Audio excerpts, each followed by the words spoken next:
Estoy presentando a Tere Badia.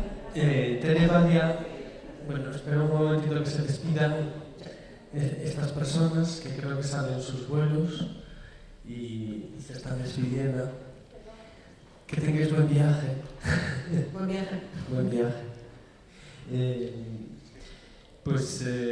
Vamos a hacer vamos a darle la bienvenida a Tere Badia por acompañarnos en este encuentro, después de este universo tan complejo y al mismo tiempo entrañable. Y vamos a dar la presencia a este centro, que podría ser casi como una nave nodriza de la complejidad, ¿no? Y de la especialidad, ¿no? Porque es un centro que de alguna manera representa un centro muy especializado en la producción y la investigación sobre artes visuales de Barcelona. Son 2.600 metros cuadrados de espacio dedicado a la investigación, producción en todos los sentidos, preproducción, postproducción, y después, tenemos aquí a Tere y nos va a hacer una visita, creo que íbamos a empezar con esa especie de visita guiada para que nos cuentes, ¿no? Cómo están distribuidos, o sea, un poco de la fisicidad y funcionalidad del espacio para hacerles esa introducción a ese espacio tan complejo. Muchas gracias por acompañarnos, Tere. Pues yo ayer empiezo a lanzarlo porque creo que no tenemos mucho tiempo y quizá, a ver un momento, ¿cómo lo hago para oír? No, para escuchar, no, para hacer pantalla completa. Mira, ahí abajo, aquí. Como veis, yo voy hablando, vais a ver espacios, no os voy a hacer la visita guiada completa porque normalmente la conseguimos en 45 minutos, en menos es más difícil. Pero bueno, lo que estáis viendo es este espacio industrial que hablábamos ayer, un espacio industrial que había sido ocupado por fábricas y por industrias pequeñas y que fue abandonado a raíz de la segunda gran, como decíamos ayer, la operación de remodelación del Poblenou, que es donde está situado ahora. Estas naves que veis, esto que veis ahora mismo, son las oficinas. Como veis, son un tipo de oficinas que están completamente abiertas. No hay despachos privados, sí que hay zonas pues, un poco para reunirse cuando uno tiene que hablar de algo, pero es un espacio como bastante salvaje. Veis bicicletas, sofás, en esos sofás la gente entra y se encuentra normalmente al mediodía gente haciendo la siesta. Somos muy desvergonzados en ese espacio más cotidiano. Veis que cuelgan palmeras, restos de fiestas, restos de intervenciones, etc. Lo que habéis visto ahora es un espacio de archivo y ahora entramos directamente en lo que es el laboratorio interactivo. Es un laboratorio que aparece sobre todo en el 2016. Aquí nos trasladamos en el 2014, pero este laboratorio, el proyecto nace en el 2016 a raíz de una visita de David Cuartielles a Barcelona. Este Miguel, que lleva todo el laboratorio de interactivos, y aquí fuera, son dos piezas, las quise grabar porque son dos desarrollos de un artista, que es Ricardo Iglesias, que llevamos como 10 años trabajando en esos robots, pero desde cero hasta el funcionamiento. Esta es la parte de atrás, el backyard, la parte trasera. Ahí veis una cabaña de madera. Es una cabaña que se instalaría para escribir una tesis doctoral de física de un artista y ahora mismo la habitan de vez en cuando aquellos que no nos caen en la casa. Eso no se dice, o sea, no está grabado, ¿verdad? Porque es una cabaña de madera. Aquí fuera a veces comemos y a veces cenamos, a veces fumamos y estas cosas. Vamos saliendo, aquí esto es una de las zonas de cocina que tenemos. No es grabado, no es un espacio, digamos, de experimentación artística, y este es el patio que tenemos también detrás, al lado. Es el pino donde nos comemos en verano también, le llamamos la zona de la Costa Brava porque es un pino muy mediterráneo. Y esto que veis por aquí es la casa de la residencia de artistas. Una residencia de artistas en la cual tenemos dos como apartamentos y en el que, como bien decía Cristina ayer, también dejamos, vienen familias a habitarles. ¿Veis los boots de vídeo? Están equipados para editar vídeo. Este es un book de sonido, no había luz, yo lo hacía un poco rápido porque tenía que seguir corriendo. Y este que vais a ver es el tercer book, que es el book de Hamaca. Hamaca es una distribuidora de media y vídeo que está en Hangar. Veis que este espacio lo acabamos en acabó las obras en el 2014 y nos instalamos inmediatamente antes de morir ahogados en el último espacio que es el que se estaba remodelando. Arriba veis que hay una zona, veis una persona ahí sentada, arriba de todo. Es una zona que no estaba pensada para que hubiera mesas y gente trabajando, está Rocío, perdón, no estaba pensada para que hubiera gente trabajando, pero que hemos necesitado habilitar por distintos pequeños proyectos de coworking. Aquí lo que llamamos la zona más dedicada a lo que es la industria cultural, pequeñas editoriales, fotógrafos, etc. Esta es una sala Rickson, y Rickson se llama Rickson no porque nos da la gana, sino porque es la última empresa que desalojaron de ahí. Hablábamos un poco de los espacios que tienen memoria y tienen que tener memoria. ¿Dónde estás? O sea, antes de que todo aquello perezca, cuando menos mantener el nombre y que alguien se pregunte ¿por qué Rickson? Bueno, pues es la última empresa que fue desalojada a la fuerza de este espacio. Y de todo Country Art, excepto nosotros. Y esta sala es una sala maravillosa, es un cubo negro, es todo lo contrario de un cubo blanco, y aquí es donde todo el mundo puede hacer lo que quiera. Nos amenazaron con poner una parrilla súper tecnológica que debía costar muchísimo dinero, que nadie podía pagar, y nosotros les dijimos que no, que queríamos la sala un poco acondicionada por el tema del sonido, pero sobre todo vacía para que si quería venir alguien a colgar un elefante pudiera. No, elefante no, pero faquires hemos tenido colgados allá. Es una sala negra, un cubo de experimentación. Y esta es la antigua nave, es la primera nave, la primera que se instala a andar cuando todo el recinto funcionaba. Este es uno de los colectivos residentes, que es el gente de FACO, trabaja con sintetizadores modulares. Y bueno, es una nave que está todavía bastante deteriorada, conseguimos cambiar el tejado, pero no podemos, digamos, arreglar el resto. Entonces, esta es la nave tal y como se dejó cuando se entró en hangar en 1997. Y estos son los estudios de artista. Como veis, son amplios, no se pueden cerrar, es una cosa que tenemos bastante clara. Antes ha salido también cómo se pueden enseñar los procesos. Bueno, pues sí, nosotros no enseñamos obras, sí enseñamos los procesos. Intentamos que cuando ven las visitas, que vienen muchas visitas, intentamos que las puertas estén siempre abiertas de los talleres. Siempre nos preguntan, ¿por qué no podemos cerrar el taller cuando no estamos? Decimos, no, porque es la única manera que tenemos, uno, de desmitificar la figura del artista genial encerrado en su laboratorio o en su estudio, inventando vete a saber qué, y también porque es la manera que nosotros tenemos de abrir esos espacios de trabajo al público. No hay mucho más, o sea que Bueno, ha sido una mega visita express.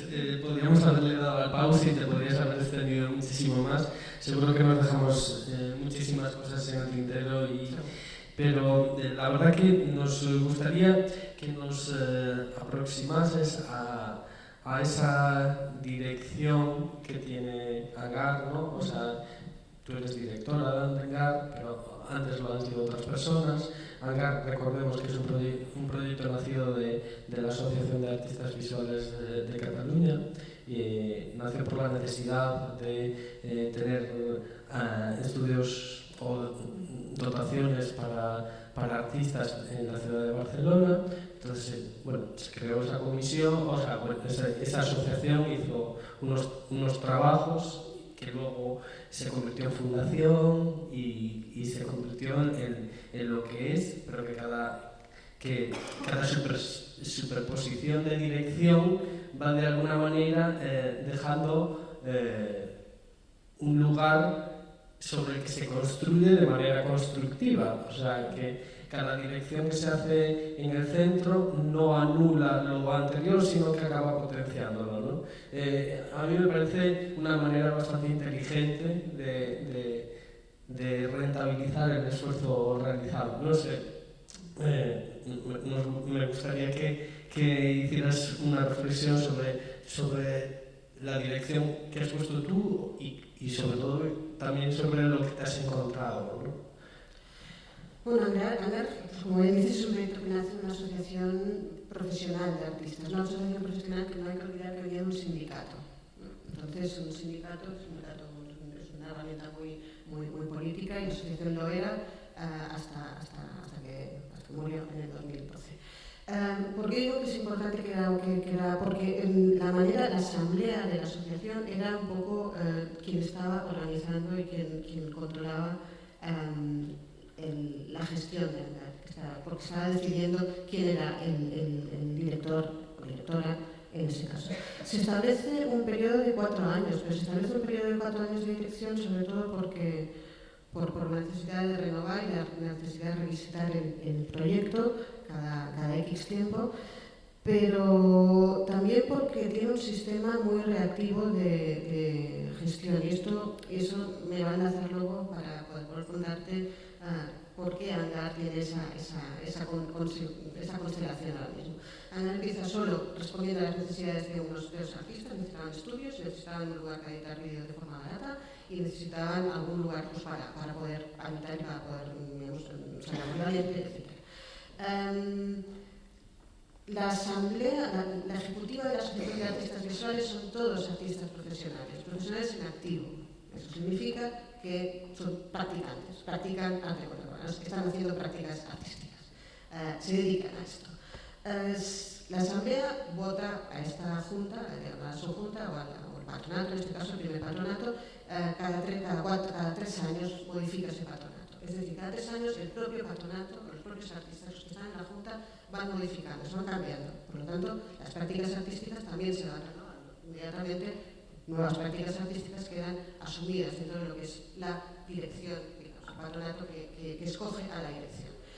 Cada 4 años se hace un concurso de la dirección y cada 4 años son, como veis, cada 3 años cambia el patronato, cada 4 cambia la dirección o se hace un nuevo concurso de dirección. Es decir, la dirección asume a la antigua junta, con el antiguo patronato y al nuevo patronato.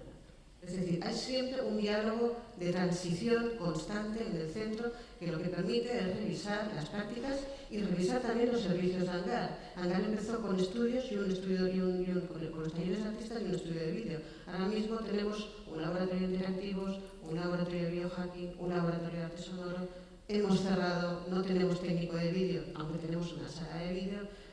Tenemos otros espacios para proyectos residentes, es decir, va acomodándose muy rápidamente, es un sistema de gestión que sigue acomodándose muy rápidamente a los cambios.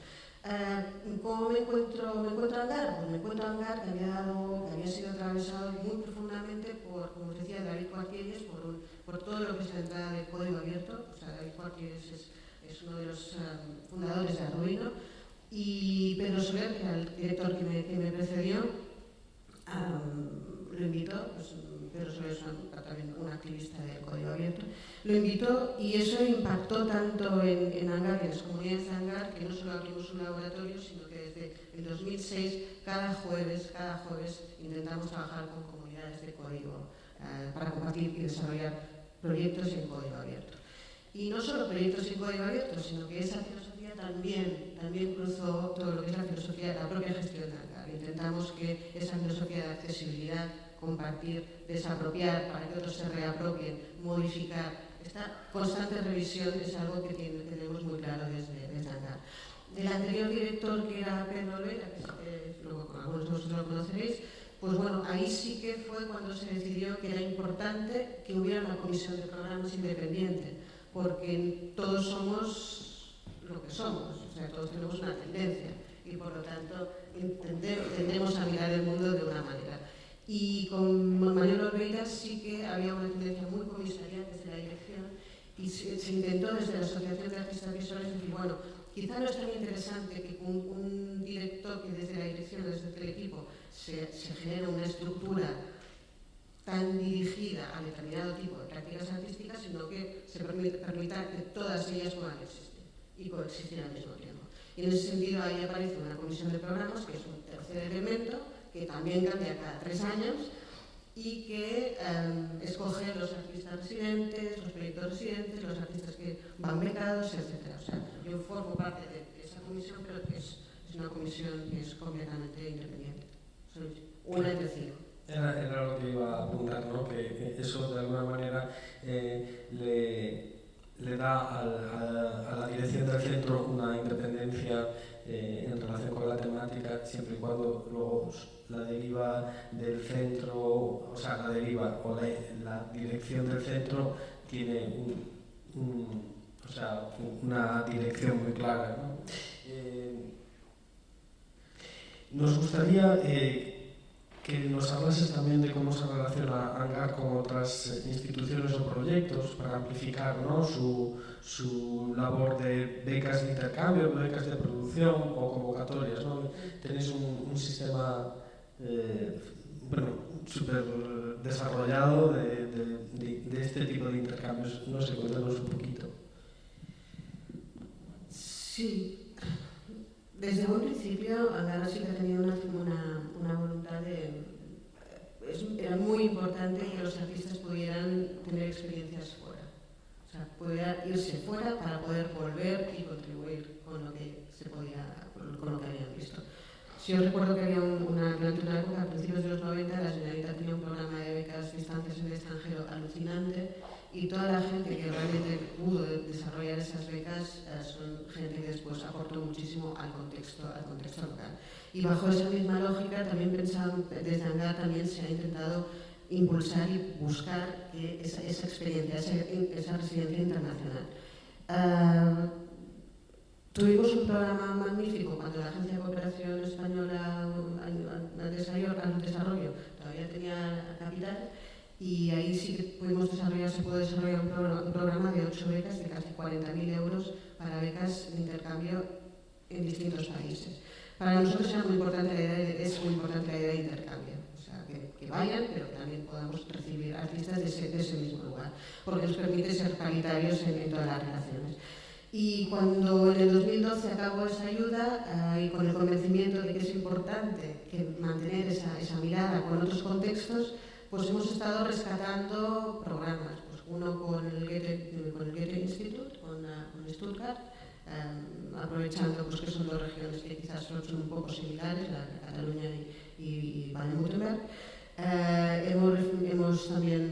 Tenemos programas aquí que de repente aparecen, oye, ¿no te interesaría una residencia aquí? Claro que sí, o sea, si tenéis un poco de financiación, nos lanzamos bastante suicidas a veces, porque a veces tenemos convocatorias como de 15 días o de 20 días, pero no nos podemos permitir el lujo de decir no a la oportunidad de poder mandar a alguien afuera.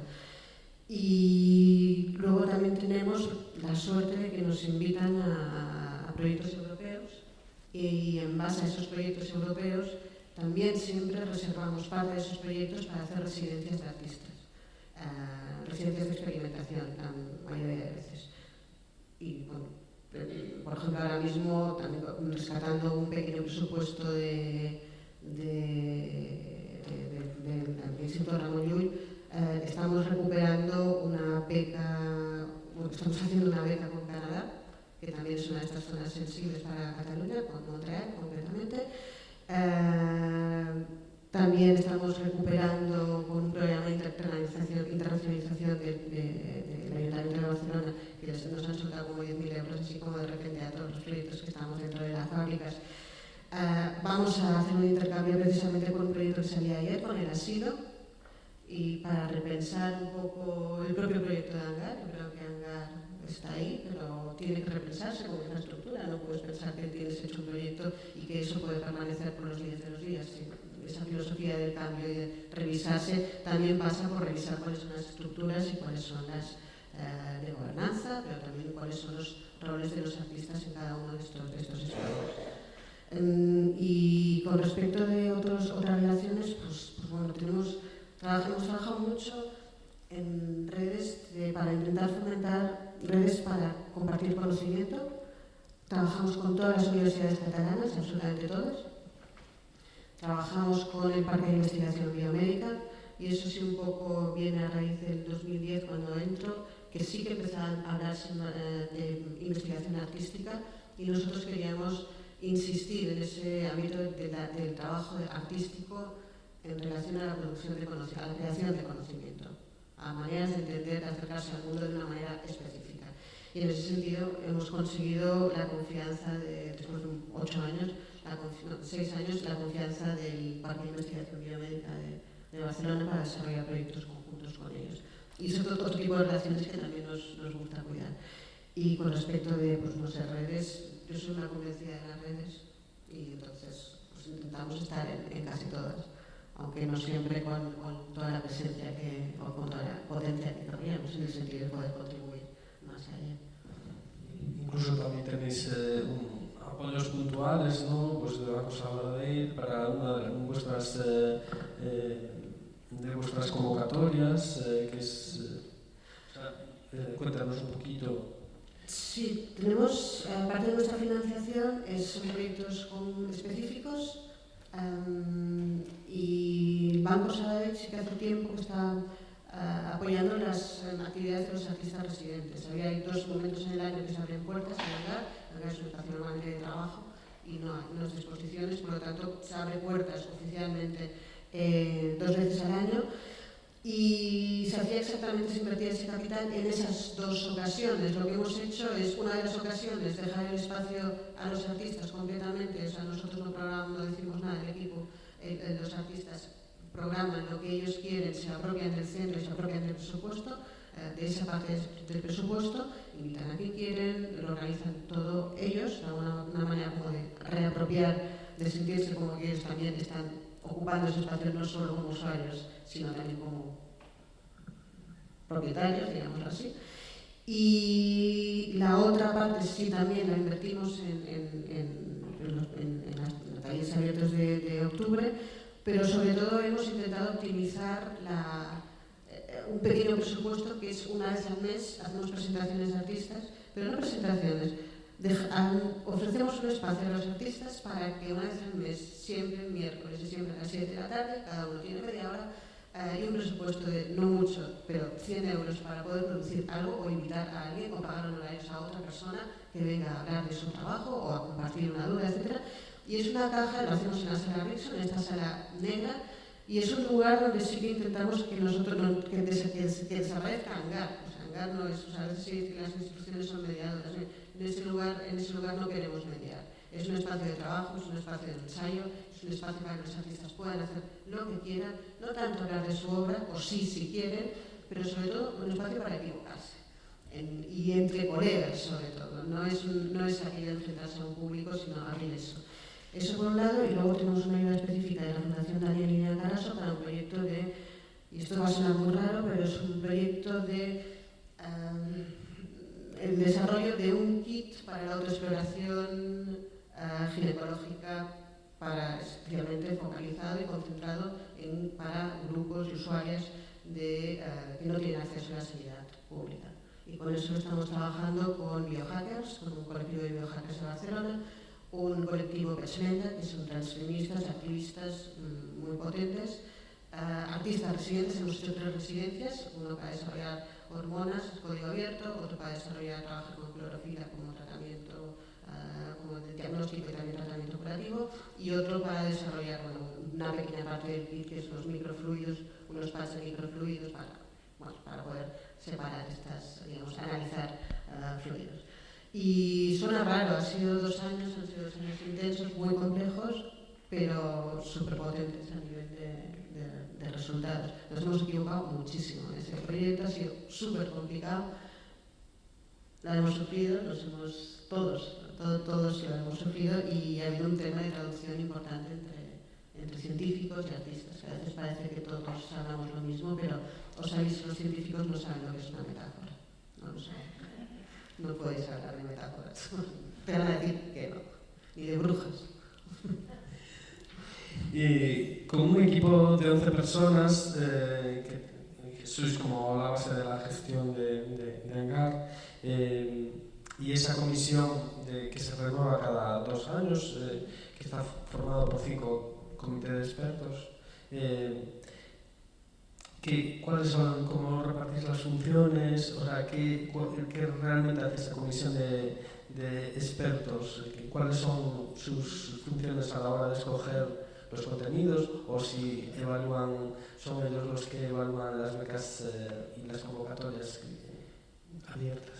Esta comisión de programa, este comité de expertos, su tarea es esencialmente escoger a los artistas que vienen en residencia, corta, larga, de beca, internacional, nacional, proyectos específicos, etc. Y también hacen visitas de seguimiento. Hacemos 2 visitas de seguimiento anuales a los artistas, que es un poco donde se valora ver cómo están los artistas en el desarrollo de su trabajo, de sus proyectos, si tienen dudas o no tienen dudas. No es una comisión tutora, de ninguna de las maneras. pero sí están ahí, son 2 artistas profesionales y 2 comisarios, y luego yo como directora del centro, y intentamos huir de esa idea de la tutoría, de la mentoría, no están allá para mentar o para tutorizar a nadie, sino porque va muy bien poder confrontar en ese espacio de diálogo que es el taller, pero también cuando se encuentran en el resto de la ciudad, en otras inauguraciones, pues hay una relación como más cercana. También tenemos artistas que o acaban de llegar a Barcelona o son muy jóvenes, que no están metidos mucho en el contexto, y eso nos permite también que a partir de esas relaciones que son ya un poco más íntimas, más cercanas, cuando se encuentran por allí, pues haya otra vinculación. Y con respecto al equipo, el equipo es un inmenso equipo, son 10 personas.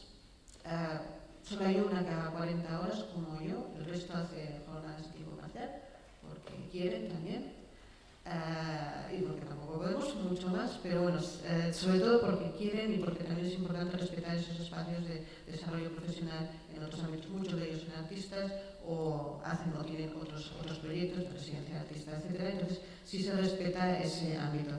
Y claro, es difícil, porque tienes que gestionar, no solo tienes que gestionar el entusiasmo, que hay mucho, entonces todo el mundo se entusiasma mucho y se pega unas curradas importantes, y luego pasa que todo el mundo va muy cansado. Y entonces, pues bueno, tienes esa idea de la gestión del entusiasmo que, por ejemplo, el siguiente director, que ya está decidido quién es, lo propone, pues me parece que es una idea muy acertada, porque nosotros tendemos a trabajar más horas de las que deberíamos, tendemos a dejarnos más la piel de lo que deberíamos, y eso. También han sido años muy complicados. Hemos tenido una crisis económica salvaje, una remodelación del edificio, o la Asociación de Artistas Visuales que desapareció. Bueno, han sido años muy duros, y para todo el equipo ha sido también como todo el mundo se ha dejado el hígado ahí. Pero bueno, tenemos dos chats en el equipo, dos grupos de WhatsApp, uno que se llama reunión de equipo, que es esencialmente y otro que se llama cumpleaños infernales, que es ahí donde soltamos todas las emociones y todas las... Es muy divertido tener cumpleaños infernales. Ahí. Puedes imaginaros las fiestas de cumpleaños. No en Ankara, intentamos que sean en otros lugares. En todas estas potencias que tiene Ankara, o sea, sí que has comentado alguna fragilidad o momentos frágiles que se han encontrado, pero sí me gustaría que si tuvieras que detectar cuál sería la fragilidad de Ankara, o la que tú crees que puede ser uno de sus puntos flacos o débiles. Ahora tiene una gigantesca, tiene una debilidad que va a ser importante en breve. Nosotros, Ankara entra en el 97, en el 2008 el ayuntamiento se queda con todos los espacios de Can Ricard, lo que habéis visto. En el 2008 se cede el espacio y en el 2000, por 10 años, o sea, el año que viene se acabó la cesión del espacio. La cesión del espacio era muy clara originalmente porque había esa legitimidad de una asociación de artistas visuales que decía que había 1.500 miembros, aunque después podían ser 1.000 más o 1.000 menos. No. Bueno, había una masa crítica importante que sí que estaba ahí, y un órgano político y representativo muy potente en Barcelona. Y había esa legitimidad de Ankara, existía, estaban ahí los artistas, y ahí podías defender ese espacio como un espacio autogestionado de artistas, que es lo que es. Pues finalmente quien gestiona y quien decide son los patronos. Y ahora mismo, desde la desaparición de esta asociación de artistas visuales, estamos un poco huérfanos, no tanto de legitimidad, porque sí que es cierto que Ankara ha conseguido, creo que, trabajar con mucha gente, con distintos proyectos, como os decía, universidades, pero también asociaciones de vecinos, que tenemos delante.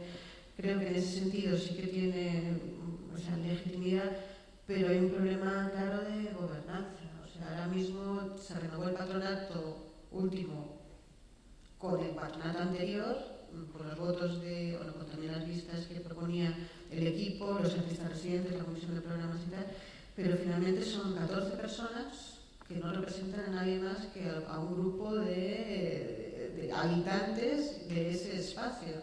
Y o trabajamos un poco trabajamos esa masa crítica y repensamos cuáles son los modelos de gobernanza que tiene el propio centro, o puede ser que como proyecto esté muy bien, es muy potente, eso no, para mí es un poco lo que voy a decir, pero y creo que es muy necesario, pero creo que otra vez autorrenovarse 12 personas, pues bueno, es complicado, y más en un proyecto, en un momento en que hay un programa público que es Fábricas de Creación, que bueno, que está siendo muy potente y que puede llegar a, pues en un momento dado, decir, bueno, pues mira, si vosotros no podéis, pues ya se lo queda este ayuntamiento y ya continuamos en manos del ayuntamiento, entonces es distinto, podría ser distinto. Era lo que apuntabas un poco ayer cuando me dijiste que estabais dentro de la línea de fábricas de creación, pero que no pertenecíais exactamente, o algo así me apuntaste. Sí, porque para creo que toda la gente que trabaja en Hangar es muy importante mantener esa distancia entre, bueno, saber que el proyecto es todavía de los artistas.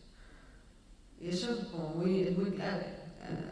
Intentar defender ese espacio de que no, los que aquí saltamos nosotros y es nuestro, vale, tenemos el 68% o 65% de financiación pública, ayuntamientos, generalitat, un ministerio, un poquito. Pero esto sigue siendo, los artistas estamos gobernados por nosotros. Entonces, esa idea de que de repente el otro día nos llegó un convenio y en el convenio ponía espacio Hangar y lo tuvo que devolver el convenio al ayuntamiento. Y dije, no, el espacio en el que se aloja el proyecto Hangar, que es una fundación privada, tal, no sé qué, le retomamos todo el convenio. No es mala intención, sino que se está derivando en esa especie como de identificar el proyecto con el espacio y finalmente no es así. El espacio está ahí y claro que atraviesa el proyecto. No podía desarrollarse quizás en otro sitio, pero es un proyecto que sigue siendo de los artistas y para mí eso es como muy clave. Qué bonito. Quería abrir un poco el espacio también a la participación del público. Nos quedaba un tema, bueno, sobre la sostenibilidad económica de Hangar y sus presupuestos. No sé si quieres apuntar algo antes de que empecemos a hablar un poquito, o sea, de cómo se distribuye, ¿no? a nivel presupuestario, tal vez. Es que a lo mejor es un poco complicado hablarlo así tan rápido, no lo sé. No, y yo os pongo, porque aquí, sí. No, Óscar, ¿puedes poner la proyección?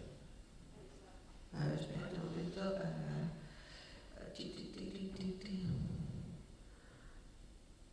Mira, los ingresos están ahí. ¿Se ve? ¿Se ve algo? ¿Sí? ¿Veis que hay como dos círculos? El círculo verde oscuro interior son los ingresos públicos. El naranja son los ingresos propios, o sea, los que hacemos nosotros alquilando espacios, alquilando materiales, produciendo producciones para artistas, producciones para otras productoras, etc. Y el azulito chiquitín es financiación privada, viene a ser un 8%. ¿Vale? De este público, claro, el ayuntamiento nos da el espacio, eso sí es mucho, el espacio no pagamos aquí, pero sí pagamos todo lo demás, pagamos el mantenimiento, el agua, la luz, la electricidad, la limpieza, todo esto lo pagamos nosotros. Este 30% que pone aquí, verde aquí, es la Generalitat, que concursamos cada año. Cada año vamos a un concurso público, más o menos tenemos una franja de más o menos un año, el peor fue de 180.000, cuando yo llegué estaban en 150.000, luego volvió a bajar, bajó directamente a 180 y ahora poquito a poquito estamos recuperando, estamos en 220.000 euros. Del ayuntamiento, que es esta parte de aquí, son 176.000 euros este año, ha subido un poquitín, pero no llega por el edificio, pero no llega lo que pone la Generalitat.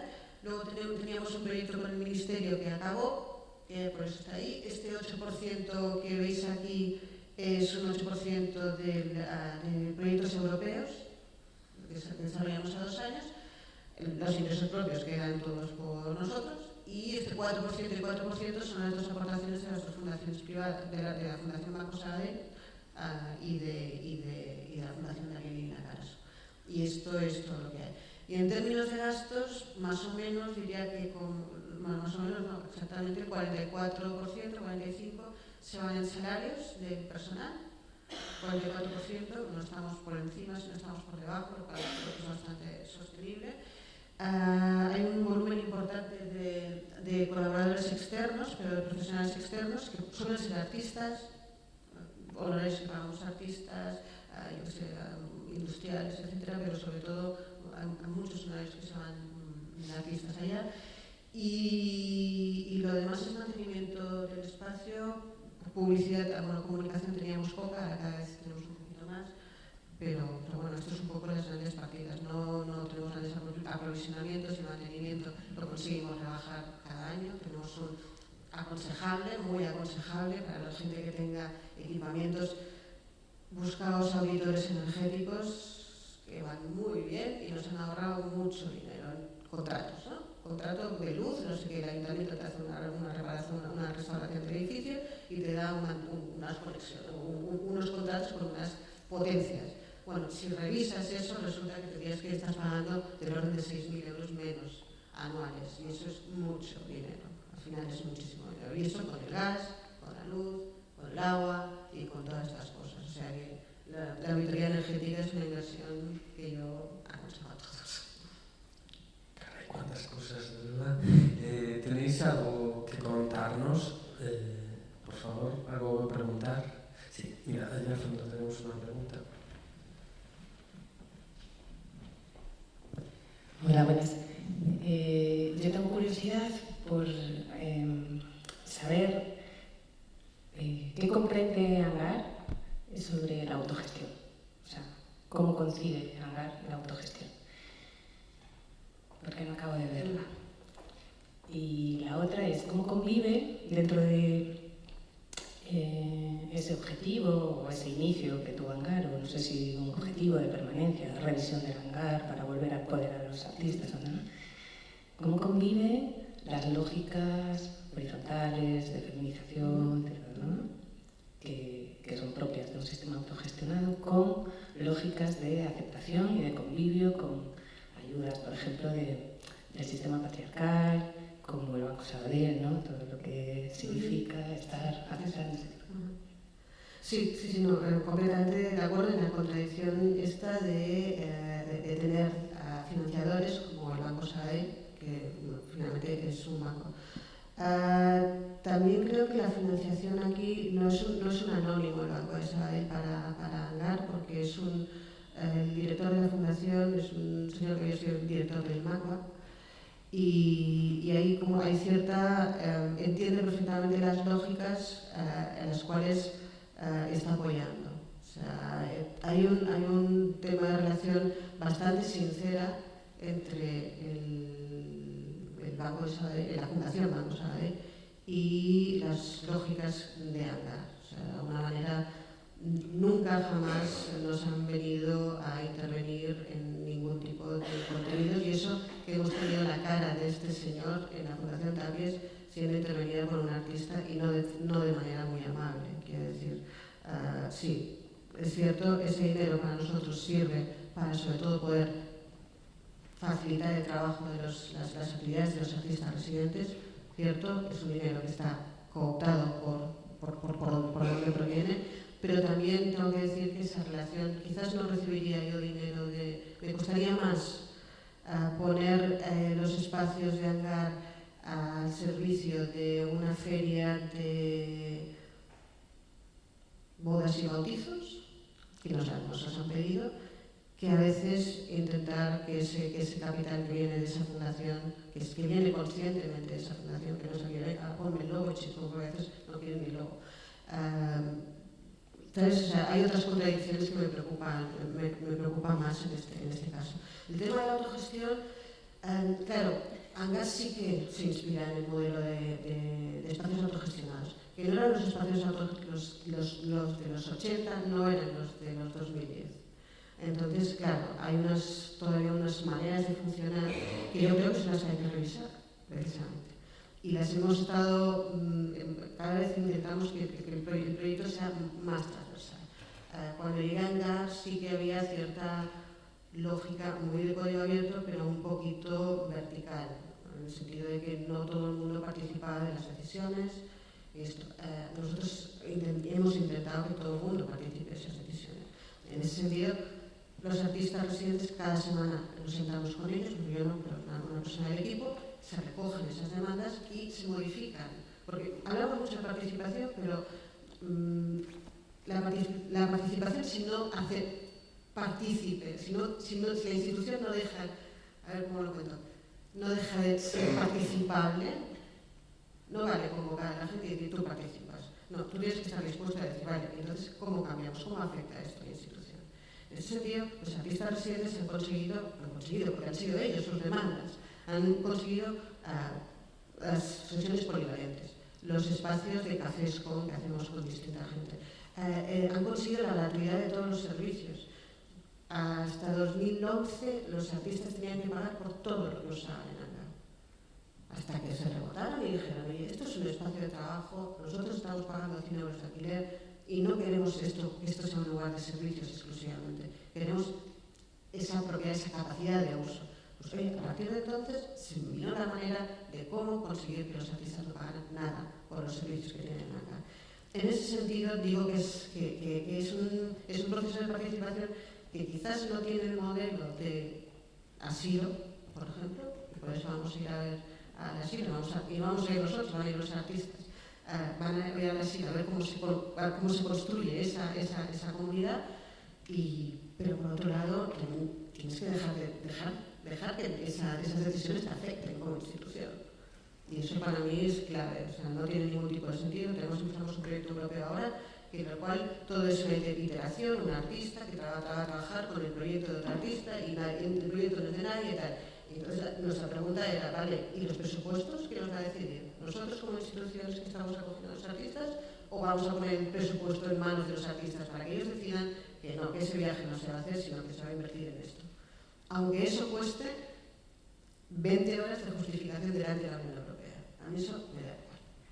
Pero o dejas que la herramienta que estás poniendo en la institución, el proyecto, etc., sea participada, o no tiene sentido apelar a la participación. Entonces, en ese sentido, sí que veo que la autogestión podría, o sea, encaja más en esa lógica. No sé si contesto. ¿Alguna pregunta más? La verdad que entre el hambre y lo clarísima que eres y la facultad comunicadora que tienes, o sea, creo que nos vamos a comer todos encantados. ¿Hay alguien que tenga una pregunta? Si no, cerramos tu intervención. Bueno, pues muchas gracias. Muchas gracias a ti por venir y trasladarnos todo lo bueno y también las fragilidades de tu proyecto. Creo que ha sido muy interesante. Muchísimas gracias. Gracias.